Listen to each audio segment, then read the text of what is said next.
In this video, I'm going to show you how you can install the right AppLock Pro app from Google Play Store. If this video helps, please like and subscribe. First, I'll uninstall the app before I take you through the process. Now, to download and install this app, look for Google Play Store app on your phone and then just search for your app here, AppLock, like that. And here we go. As you can see, we have so many imitations of the same AppLock Pro app. So we are interested with this. So this is the app I'm looking for. Just tap on it and make sure it is from AppLock LLC. That is the official producer of this app, and the tagline on the app is AppLock and guard. At the time of recording this app had a star rating of 4.6 with over 1 million reviews, and the file size is averagely 48 MBs. Currently this app has been downloaded over 1 million times. So if you see these details, you will know that you have the right app. And look at the logo. Here is the current logo. Now to install the app, just tap on install, and this will download the latest version of AppLock Pro app.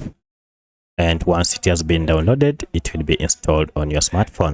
Now, once the app has been installed, you can open it straight from here. Or if you go back to your apps, now you should see we have our AppLock Pro app. If you tap on it, this is the welcoming logo. Go ahead and create your account or log into your current account. So that's how you can install the right AppLock Pro. If you have any other question, kindly let me know in the comment section. Otherwise, thanks for watching and let's meet in the next video.